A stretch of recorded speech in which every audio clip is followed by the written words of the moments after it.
Thank you.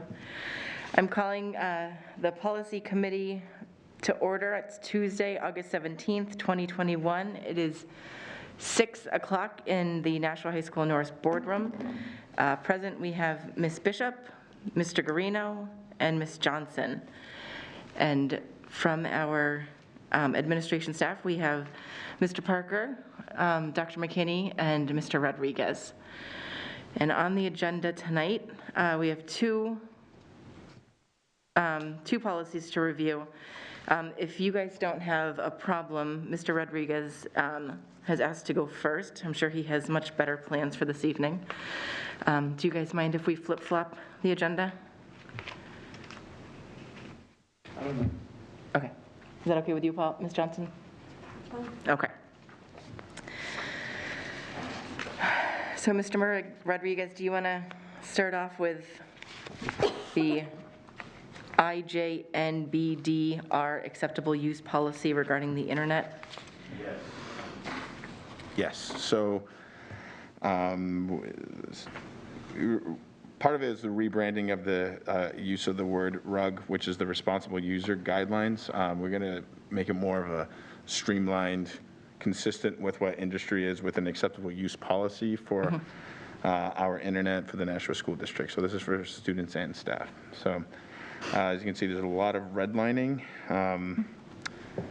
I'm not sure if you want me to summarize it or if you want to just ask questions regarding the policy. Why don't you just summarize it for us? Okay. So there was, it took the sample policy that we had, that was from what we have, and then the sample policy then made some changes to it, as you can see with the red lines.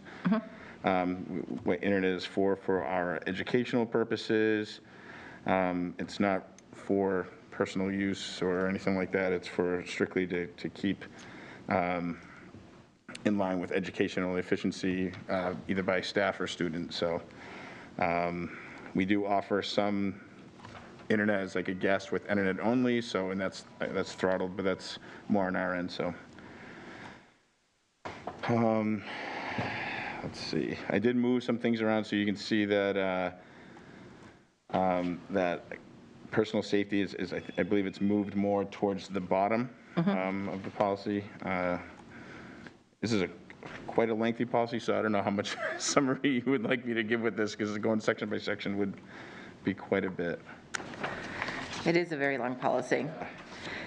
Question, with us not doing, I think that one of the reasons that I had pulled this policy earlier to take a look at was because we had the kids at home with the school Chromebooks. Yeah. Obviously, things are not going to be looking like that this year, thank goodness. But I wanted to just take a peek at this to make sure that we were using those resources appropriately. Yep. But I think the rest of it is looking pretty standard. And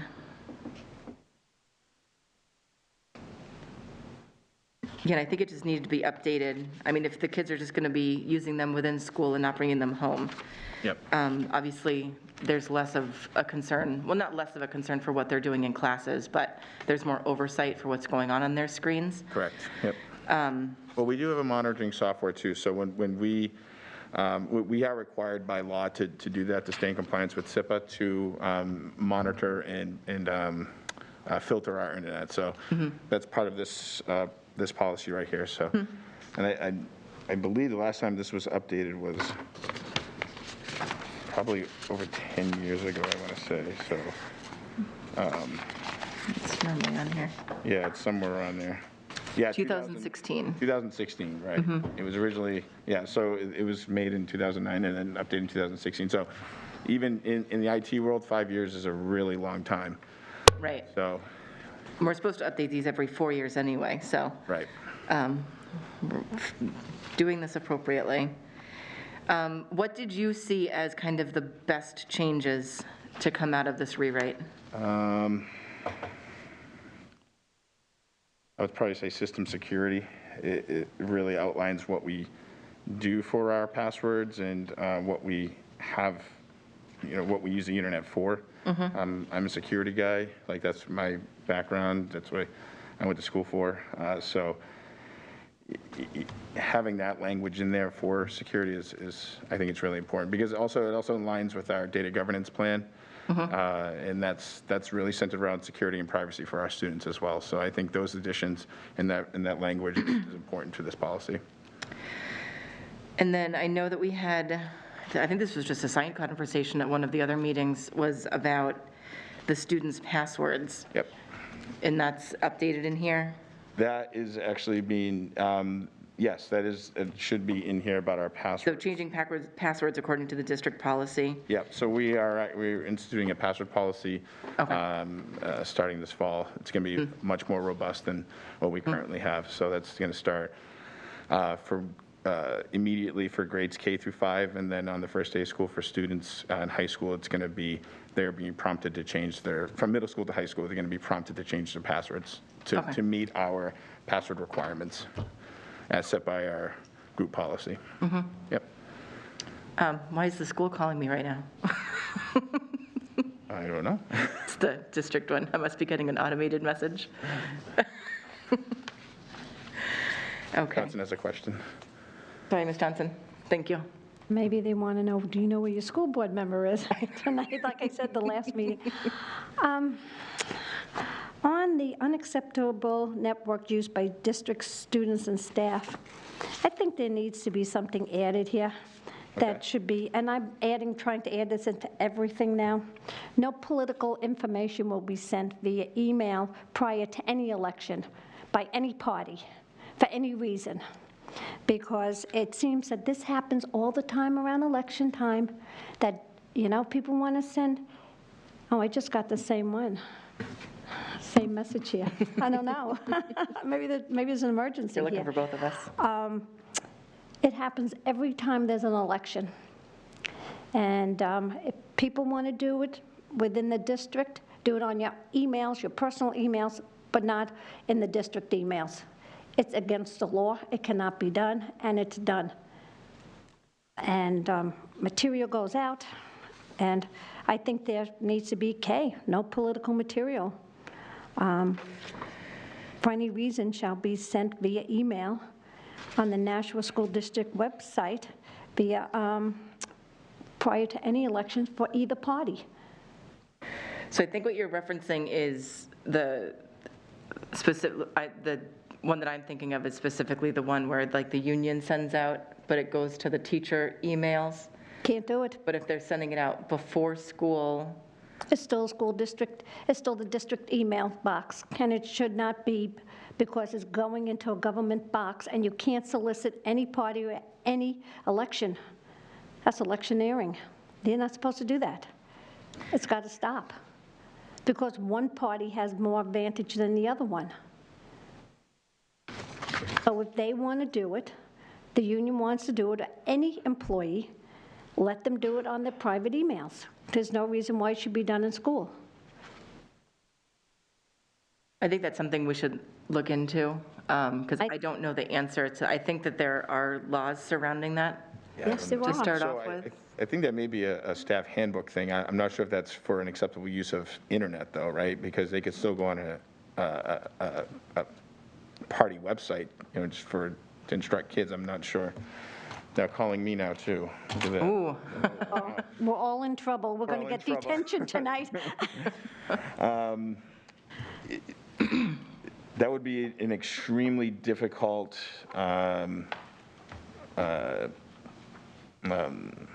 thing to do, because filtering emails based on political parties is, without saying Democrat, Republican, that's hard to do through email, especially when we're emailing students and staff and whatnot. That may be a staff handbook question. I'm not sure that'd be part of this policy right here, because this is mostly focused on kids. safe right, usage of internet. right. And I would think being able to access all of that stuff would make a student a better critical thinker. But I think the email thing that you're talking about, Paula, it should be addressed in the staff handbook, and I think there are, Dr. McKinney, you could probably speak to that there are rules and regulations in regards to electioneering. Ray, I saw your hand up, sorry. That's okay. Yeah, this is for students, so I think that's a discussion for another policy for another time. because this specifically says students, and the students sign it in the back, which actually leads me to another couple of issues on the back, where it says, I have read, understand, there's a typo, it should say policy, it says polity. Oh, sorry. That's okay. Yeah. And the other question I have is, throughout this, because this was a sample policy that you used, correct? Yeah.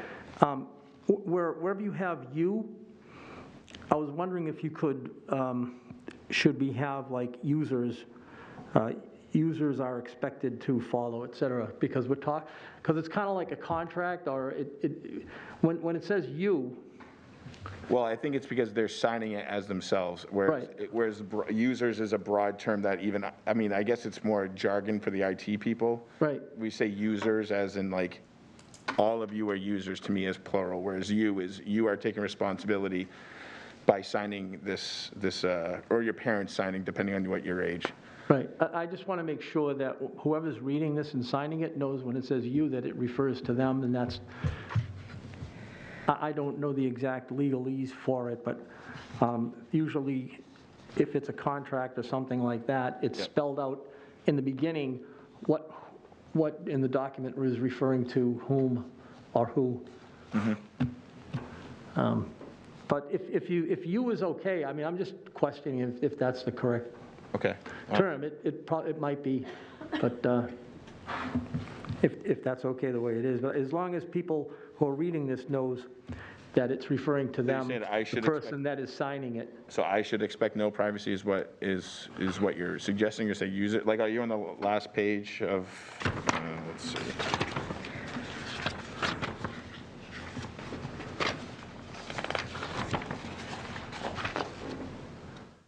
I realize no, I think that's fine, because they're signing it underneath there. Maybe, I just want to make sure that we have the right vernacular. We probably do. And one of the things that, one of the things actually, good things that came out of COVID, and I know I can't believe I'm saying that out loud, we've had the ability to put this online, and parents can sign it that way. It streamlines the account creation process, because this is the gateway for students to get accounts.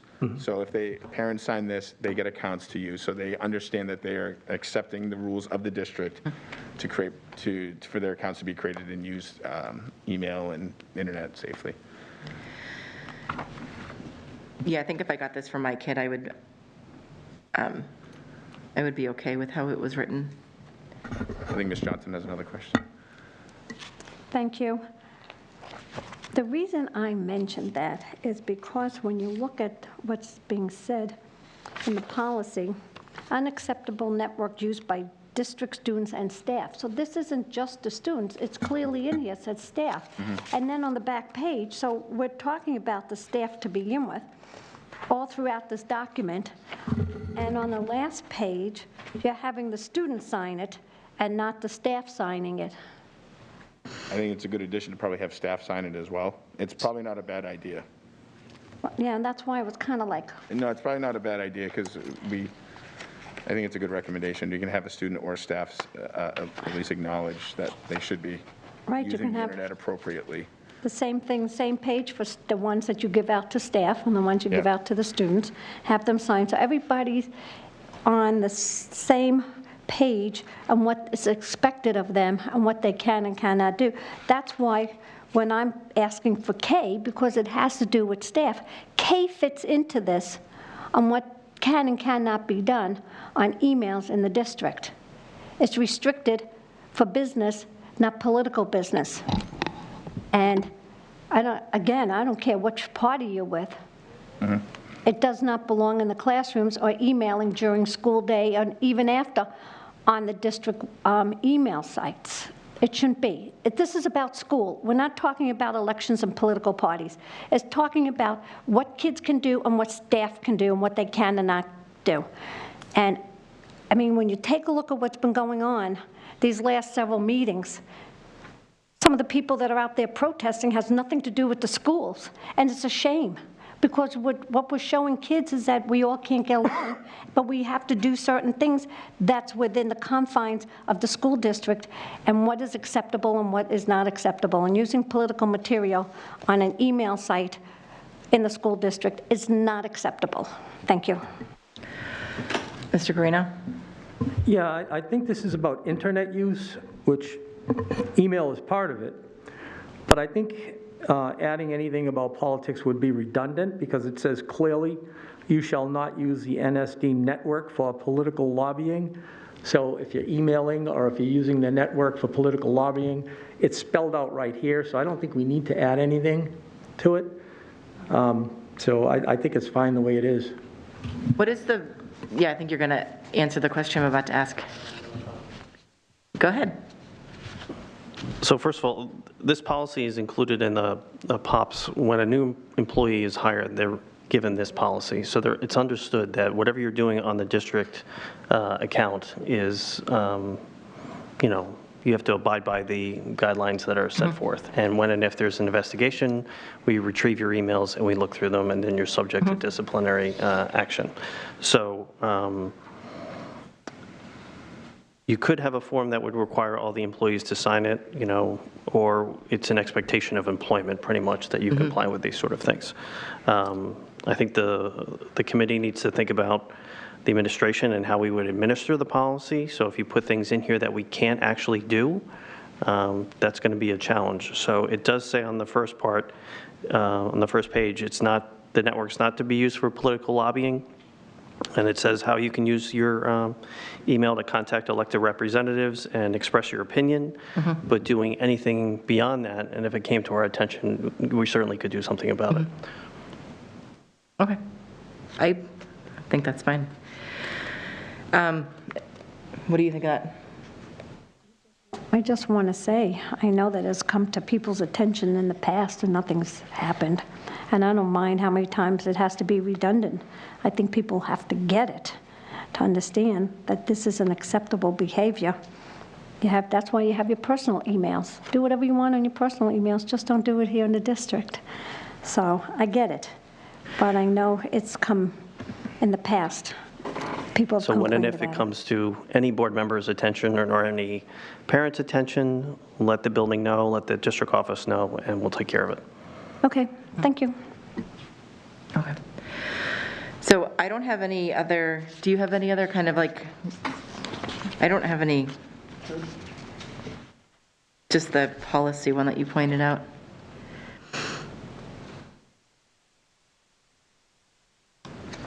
Okay, so I move to bring this to the full board. I'll second.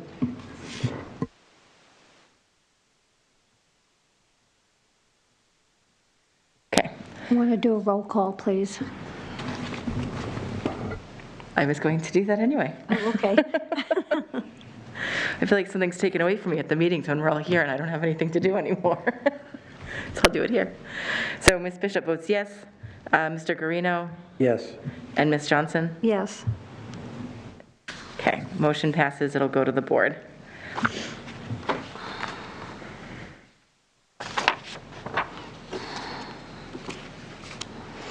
Okay. Mr. Rodriguez, if you have nothing else, Oh, I think I'm all set. I can release you.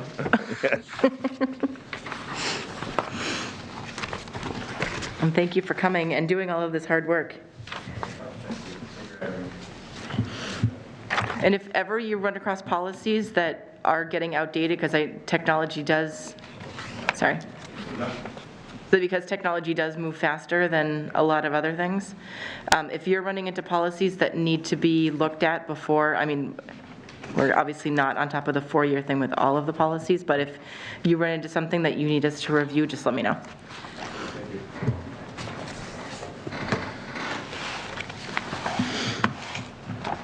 Thank you. Okay, and then the other policy that we're taking a peek at was one that we had looked at before, which was JKAA, Child Restraint and Seclusion. We sent this back to committee because we wanted to have some clearer expectations in regards to what it was trained, what does trained staff mean? And Ms. Johnson, I think that was specifically your question.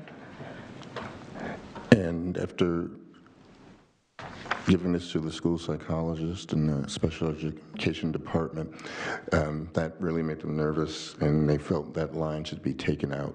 Because if a child is in danger to themselves or somebody else, the closest adult near there needs to restrain them until other help can come. Okay, And so that was their one question about this policy, that should be removed. okay. What does that do for any, like if there was a difference in understanding about what was happening with the student? Are we okay legally with taking that out or having anybody help a kid calm down? Well, we added this. This one was not in the original, even in the sample policy, but we added that, and then because we thought but it was already vetted by legal Right. without it Okay, in there. okay, And if there ever was a situation where there was a difference of opinion, that would be handled administratively, through the proper protocols. Dr. McKinney? I'm sorry, can you just point to what section we're referring to? Sorry. So the seclusion will only be used by trained school staff. Mr. Parker is saying that school psychologists and special ed are saying that that puts a hindrance on being able to respond to children in need, and they would like it to be taken out. I just want to make sure, and of course they know more than I do about what goes on in the classroom. I just want to make sure that if anybody were to, if litigation were to come, which I hate looking at, it's on the second page, under 5, it's the 1, 2, 3, 4, 5, like the 6th bullet. Not bullet, because it's not really paragraphs either.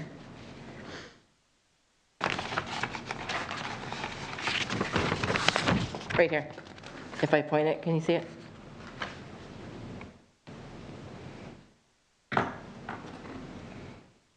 You've gone too far.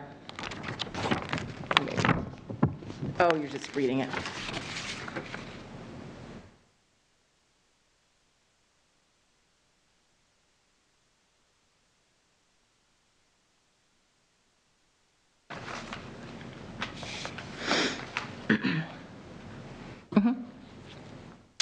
So just rereading it again, I think it's two things. One, this is not something we take lightly. Nobody does this line of behavior intervention without being trained. The special ed department facilitates all that training, all new administrators, new teachers, and there are approved procedures that they're allowed to do for restraint and seclusion. And anytime that happens, there's the subsequent procedures on restraint and seclusion and notifying parents and the paperwork that has to be done. A lot of that. paperwork. Oh, it's a good time. Yep. It's all in X2, and that information stays there. And when there are complaints that rise to the state level, they ask to see those reports. So in the opinion of the New Hampshire Department of Education, we're in good standing with this practice. Okay.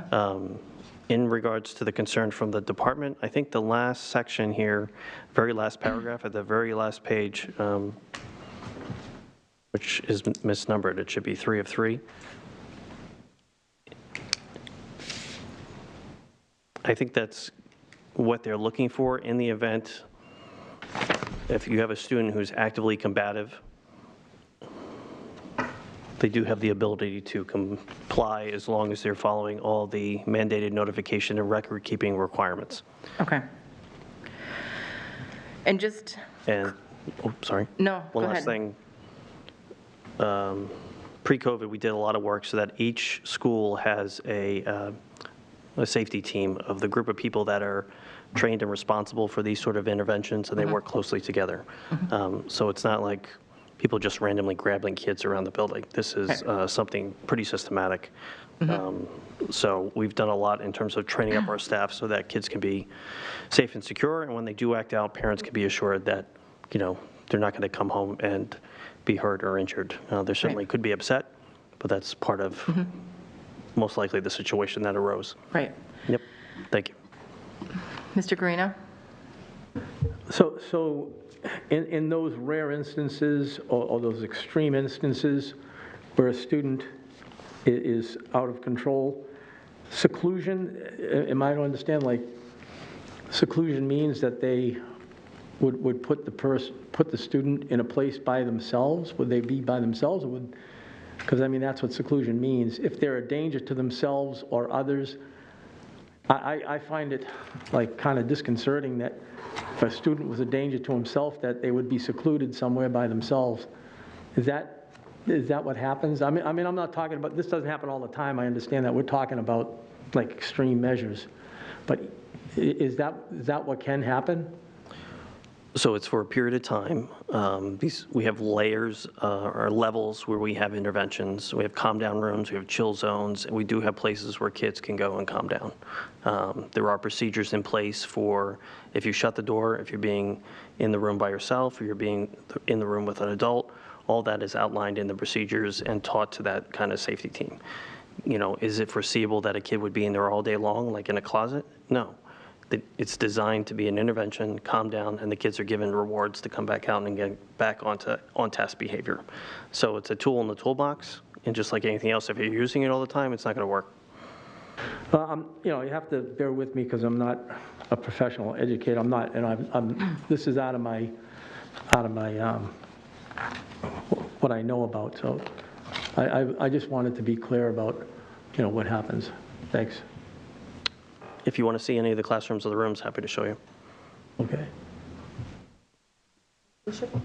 Oh, sorry, yes. Okay.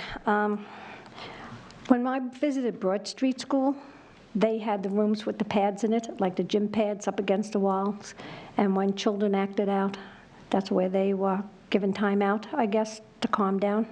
Would that be kind of what we're talking about, if they need the time out? That's correct, yes. And so, I guess my question is, when these are, a lot of them are usually severely special need kids or borderline that usually act out to some degree. I'm just kind of getting a handle because of the seclusion here, because I was the one who brought up, you know, seclusion will be used by trained school staff, and I wanted to know the trained school staff, because if a lay person picked this up and started reading this, they would say, who's a trained school staff? And that's, you know, if a parent comes into the district and they have a special need kid, or a kid that's just not really special needs, have some behavior issues, I mean, it happens. I was a parent and I was reading the policy manual. My first question would be, what's the trained staff? Who's a trained staff? What are they going to do? So if they have an IEP, would they be walking them through all the steps that's on the IEP, the trained staff? So they'd say, well, what do we need to do? This is step number 1. How do we calm down? What do we do? Do we need some time out, a little time alone? Things like that before it would escalate into maybe the seclusion room. But I, as a parent, would want to know what type of trained staff. Would it be a school psychologist? Would it be a guidance counselor? Is it somebody trained from special ed, a paraprofessional who's trained in that area? That's why I question this, to kind of get an idea what the trained staff is going to be. So if somebody reads this, they get that idea. It could say that it could be, you know, you don't have to just say exactly who it's going to be because you don't know. It's just somebody's, but parents and people in the district would have an idea what a trained staff person is. So a couple of things. I think there's a difference between the policy and the administration of the policy. If a parent wants to know who are the trained staff in the building, they can ask the principal. If they want to know about the procedures, they can ask the principal, or they can bring that up at their special education team meeting. You know, for the most part, these are students that are behaviorally challenged or may have been exposed to trauma or a number of other things. So they act out. It's not because they don't know. You know, they're just learning those sort of new behaviors. So, you know, before I was a card-carrying member, I would have the card that I was a part of the restraint team, and I knew all the policies and procedures. I haven't restrained anybody in district office, so I don't carry it anymore.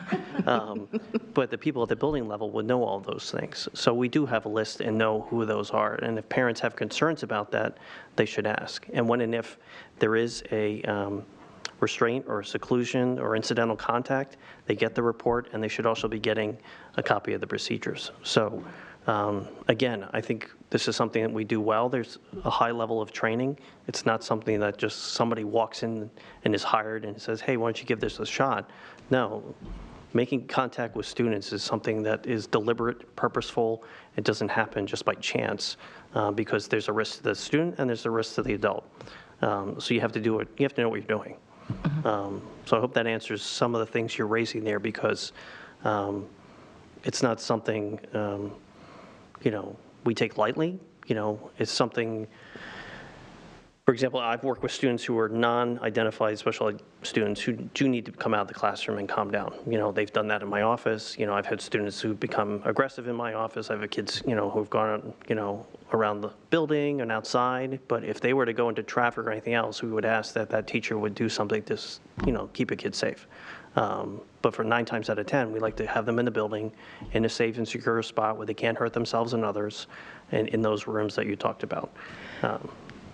And the example that I used was a situation that it was extreme and the student was bolting, it was a little person bolting out the door. But we do have safety teams. I just wanted to make that clear. Yeah. And I think one of from what I remember, the room that you're talking about, the one at Broad Street, I've been in the schools enough to know that they do have the calm down rooms.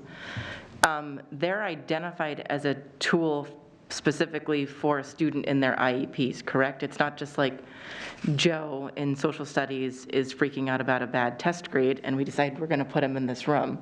It's a conversation that happens with the parent at the beginning of the school year as a resource that works well for their child. So it is. Yeah, you're correct. Some of the resources we use to craft a behavior plan would include our school psychologists, our BCBAs, guidance counselors, social workers, classroom teacher. All those people will be involved in crafting a behavior plan that all parties are aware of. It's not like those rooms are crowded and we're moving kids out to move one in. And we're not springing it on the students. From what I remember, they call the parents and we're getting the behaviors are increasing. How can we work together? We do have this resource. We might have to start using it. Like, there's an open conversation with the parents. The paras that I know are always talking with the parents of their kids and almost daily updates if they want them. But if they start getting to a level where they need to be increasing that kind of safety measure, I mean, they're talking with the parents beforehand. That I just know only the exceptional paras in the district. But I feel like it works its way up and the parents are aware of what's going on, and when it happens, they're notified. I mean, it's pretty open from what I'm remembering, and I've only been out of the schools for like a couple years, but. It's all about learning. So we don't want kids acting up, we want them learning. So some of the people that are in those classrooms are tracking how much time is on task or off task. And it's pretty clear with kids in their behavior plans. If you do this, then this is going to happen. If then charts are all over the place, as well as rewards programs. If we get this done, then you get a 5-minute break. If we do math, then you can pick a choice activity that you like. All of those are part of that behavior plan that we shape for kids. Yeah. So it sounds like really the policy is good. We would like the staff is asking us and administration is asking that only used by trained school staff kind of blocks them into a corner in who can respond to student safety. So you would like us to take that out, which is supported by the NHSBA and our legal team and our directors for special ed and psychiatry. Okay. I'm okay with removing that. Which paragraph is that? On what page? It's not, it's that one sentence right there, the seclusion will be only used by trained school staff, because what they're saying is everybody's going to be intervening if a student is unsafe, but the measures, using the resources as tools, not as a immediate safety measure. So the seclusion is talked about, and it doesn't need to necessarily be trained staff specific. It's more of a team approach.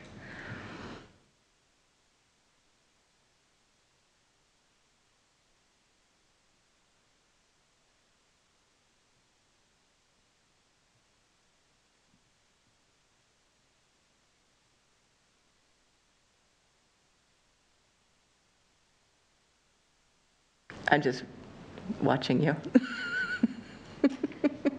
My wheels on my brain is turning because I know, I can watch them. I know, I still don't like that we don't talk about who can do it. I know it's the policy, education policy, but I would feel better if we even had anything in there that the principals have a list of who's, however I can word that, in the office, who can, with the seclusion, the staff, school staff for physical restraint. Where is it written about the safety committee, that, not committee, but the safety team that you were talking about? Is that established in some written document that like a principal has at each school? I know what Ms. Johnson's asking, so I want to make sure that somewhere Thank you. in the future, if somebody says like, yeah, we did follow what we were supposed to do. So who, Mrs. Johnson, are you asking if a parent or a teacher or a student was concerned about who is restraining or secluding a child? I would say the parent Yep. to begin with. Yep. So any parent has a concern at the building level will ask the building administrators. They can ask the special ed department or the student services office. We'll keep a list on file. Again, I think the board's goal through policy is to protect student safety. You wouldn't want to limit who is trained or who could be trained. I recall there are some large students who are larger than I am at the middle school level. That's why the principals exercise discretion, who's going to be part of that safety team. So we can have a list on file, and if they have questions, contact the building. If they don't get what they want, contact the assistant superintendents, director of student services. And I would think because it becomes almost an, I don't think incident report is the right word, but the paperwork that happens after any of these interventions, because the parents know about them immediately, if they didn't feel that that was how they wanted their student or their child to be responded to in that moment, there would be a meeting that would happen and they would come up with more clear boundaries and expectations in regards to their students' learning. So this isn't like kid comes home in June and finally tells his parents like, oh, I was in seclusion every single day. It happens once and then the parents are brought in. So I think, oh, that's curly hair for you. Got my pen stuck. I guess two other things. If an educator was concerned about another educator performing a restraint and exclusion, they'd have an obligation to report them for a code of ethics violation to the State Department of Education. A parent can also make that complaint, and that has happened. They contact us, we do an investigation, provide the information to them, and then there's a conclusion of findings. So anybody who doesn't follow policy and procedure would also be subject to any disciplinary action within the school system. So, Ms. Johnson, it sounds like there are kind of the checks and balances is what you're asking about. Yeah, checks and balances. Also, if there's an investigation, how long does it usually take before you start the investigation? So since February, I would say they're timely and closed out within a week. The expectation from the state is a week to 2 weeks. I don't know if that had been past practice or not, but it's best practice to do them timely and expeditiously. Thank you. Okay. Thank you again for reviewing this and teaming it with the other support staff for you guys. I'm going to move that we, with the removing this sentence, the removing the seclusion will be used only by trained school staff. With that edit, that this go on to the full board. I'll second. Okay.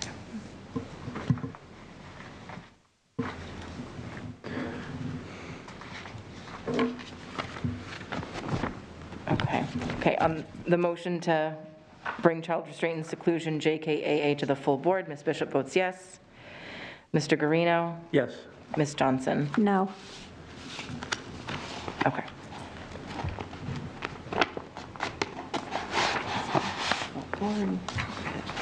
Did you vote yes?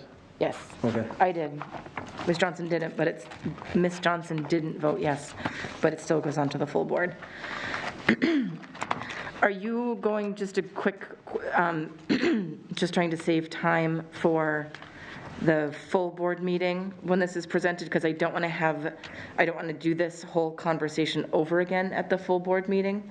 But do you want to just kind of wrap up why you're concerned about this and we don't have to re-engage and have this whole conversation again? Probably won't have the conversation again. We had it. Not unless something pops up between now and then. But at the full board, I'll just vote the which way I want to vote. Okay. Between now and then. Okay, Could change my mind. right.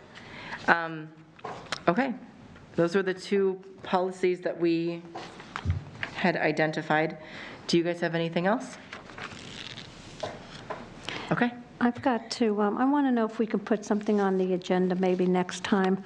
I'd like to revisit BCA, number 14, on, this is the Board of Education member ethics. I think number 14, display and demonstrate courtesy and decorum toward fellow board members at all public meetings and in all public statements. I think we need to add also to the members of the public also on that. Can I, Yep, I think some of the displays are being horrible. We just did that. I was going to say, didn't we just do this? But I think things have changed in light of everything that's been going on.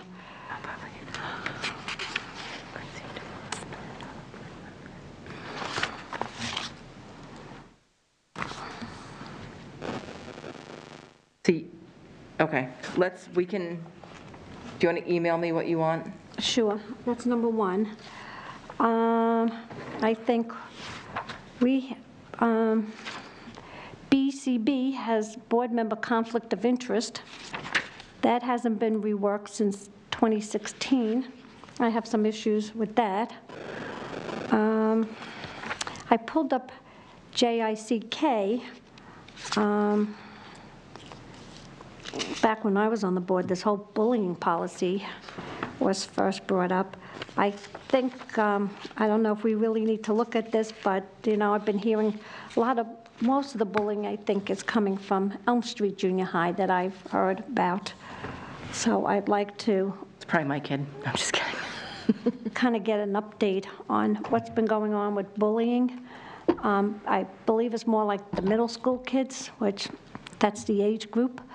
Kind of get an update on that, but I remember when this bullying policy first came down from the state, and I kept saying, there's not a lot of bullying out there, and then as time went on, it started, so maybe this needs to be looked at again, since the last time was 2010. That's a long time ago. I know it has cyberbullying on it, and... Madam Chair, if I can interrupt. I would kindly ask the committee, when and if there are concerns at the school level regarding student behavior or anything else, that it be directed to the superintendent and not be brought up at committee based on general information or general perception of an issue at a particular school. It's not fair to the hardworking faculty, students, staff of that school if it's not substantiated by data and information that's of quality. It's not fair to bring it up in committee and just air it out here. So in the future, if you could direct those to the superintendent, I would appreciate it. Thank you. Thank you. Oh. And maybe GBEA, professional ethics. I brought that up the last time. That was, last time was 2016 also. Okay.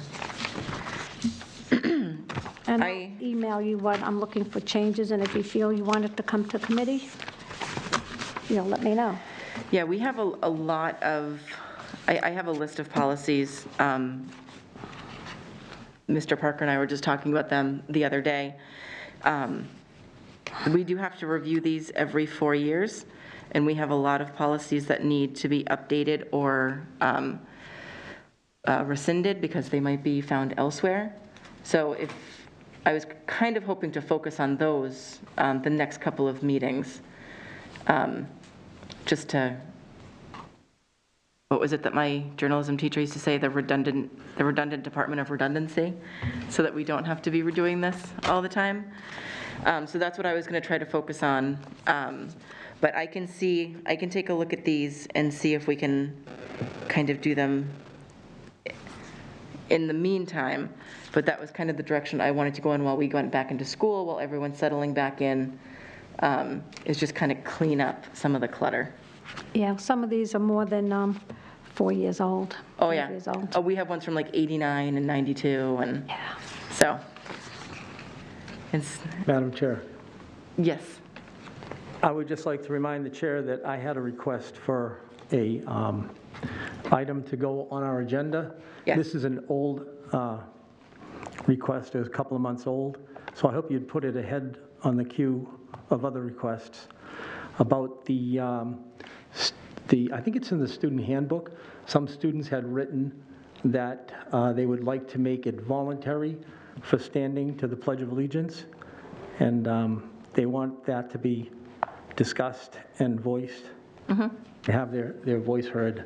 Mhm. And you said some students had things to say about this? Student, yeah, they wrote a editorial, and it was in the Telegraph. And Oh, cool. so they had requested that, I think it's in the student handbook, and it's required that students stand for the Pledge of Allegiance, and they want to make it voluntary. So I think we should at least hear them out, and what their reasons are. And I'd like to get that on the agenda, and now, I had requested that by email before a lot of these other requests came in. Yes. So I'd like mine to go to, up there in the queue.